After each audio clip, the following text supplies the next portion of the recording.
iblis itu adalah dari bangsa jin. Surat apa itu? Surat Al-Kahfi. Bukan mentang dari jin lalu langsung di surat Al-Jin. Di surat Al-Kahfi Allah sampaikan bahwa iblis itu sebenarnya adalah asalnya bangsa jin yang sangat soleh dan taat. Dia sangat soleh, kalau kata orang Padang siak bana, betul-betul soleh, taat. Tidak ada dosa yang dilarang Allah yang tidak mereka kerjakan. Hobi menumpahkan darah di mana-mana, membuat kerusakan di muka bumi. Lalu Allah Subhanahu wa taala utus para nabi-nabi, malah dibantainya nabi-nabi. Nabi-nabi dari bangsa jin juga ya, dibantai oleh mereka, dibunuh oleh mereka. Sampai pada limit terakhir Allah perintahkan seluruh malaikat bala tentara tempur dari langit turun ke bumi, habisi seluruh jin yang ada. Bumi akan diganti dengan penghuni baru, ya. Bangsa jin sudah out of order, ya, sudah nggak layak lagi untuk menjadi pemimpin dan pemakmur bumi.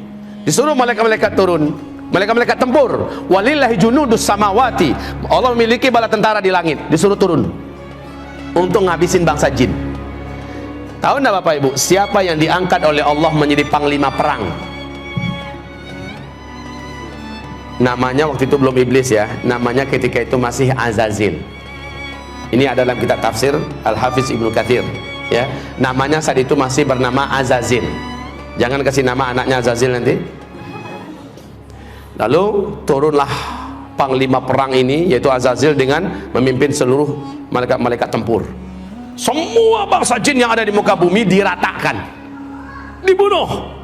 Yang dibiarkan hidup oleh Allah adalah yang melarikan diri sembunyi, masuk ke gua-gua, masuk ke hutan, sembunyi di pulau-pulau, dibiarkan oleh Allah, jangan dikejar, biarkan saja mereka tersisa hidup.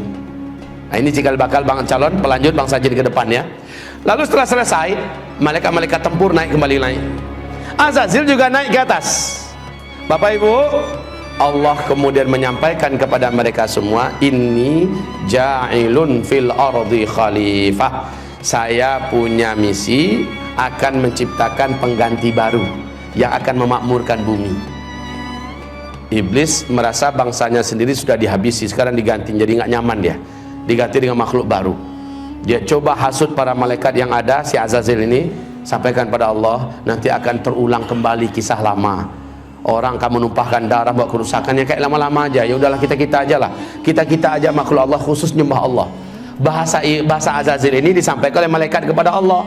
Qalu ataj'alu fiha man yufsidu fiha wa yasfiku dima wa nahnu nusabbihu bihamdika wa nuqaddisu lak qala inni a'lamu ma la ta'lamun. Para malaikat menjawab, termasuk si Azazil, jubirnya Azazil, ya Allah, apakah kembali akan engkau ciptakan di muka bumi makhluk-makhluk baru yang nanti akan membuat kerusakan dan pertumpahan darah seperti yang sudah-sudah? Cukup kami ya Allah, cukup kami sebagai makhlukmu, kami akan menyembahmu seperti yang sudah-sudah. Kami tidak akan berbuat dosa seperti yang telah kau saksikan ya Allah. Please ya Allah, nggak usahlah. Lalu apa kata Allah? Inni a'lamu ma la ta'lamun. Saya ini sudah punya strategi dan rencana yang kalian tidak tahu, dan kalian akan lihat apakah mungkin makhluk ini akan berbuat dosa jika dia punya bekal seperti yang akan berikut ini. Jangan kemana-mana, saksikan sebentar lagi. Dengan kun fayakun, Adam pun tercipta. Dan iblis tahu, Azazil ini tahu dari apa Adam diciptakan. Seluruh mereka tahu dari tanah liat, saripati tanah liat. Tanah liat itu di bawah, ya biasa posisinya dalam tanah, diinjak-injak dan agak sedikit bau. Lalu setelah jadi kun fayakun, Allah masukkan chips, ibarat kita bahasa sekarangnya, yang lengkap dengan informasi-informasi yang tidak diketahui oleh seluruh malaikat. Lengkap pengetahuannya tentang berkaitan dengan tauhid dan akidah, tentang perintah dan larangan, lengkap semuanya tahu. Apa itu cahaya, unsur-unsur cahaya, tahu Adam. Apa itu angin, ada apa bagian angin, segala macam manfaat dan mudarat angin, dan apa itu malam, apa itu siang, apa itu bobot, semuanya lengkap. Sehingga ketika selesai diuji. Lalu Allah bertanya, hei malaikat-malaikat, sini kumpul kalian. Kamu juga Zil, sini Zil, Azazil. Ya, sini Zil. saya mau uji kalian semua. Coba hadapi orang macam ini, makhluk baruku, Adam. Diuji, kalah semua, tumbang semuanya. Lalu Allah berkata, orang yang macam ini, yang ilmunya tentang aku luas, ilmunya tentang alam semesta aku luas, dia tidak akan pernah mau berbuat maksiat dan dosa.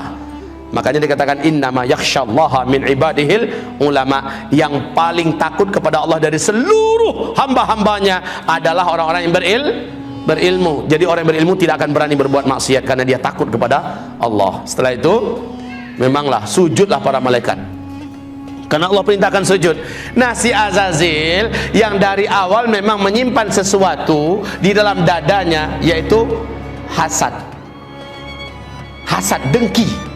Dia tidak rela dan dia tidak mau kalau orang senior yang hidupnya telah teruji selama ini patuh dan tunduk pada Allah, masa dia yang harus sujud pada junior yang baru saja jadi. Lalu dia nggak mau. Allah berfirman, ma mana'aka la tasjud li Adam. Apa yang menghalangi kamu tidak mau sujud? Apa jawaban iblis? Saya senior ya Allah. Ana khairun minhu, saya lebih baik. Kan nggak mungkin lah. Khalaqtani min nar wa khalaqtahu min tin. Karena nggak mampu menjawab tentang masalah ilmu, dia mencoba mengandalkan dirinya dari unsur penciptaan.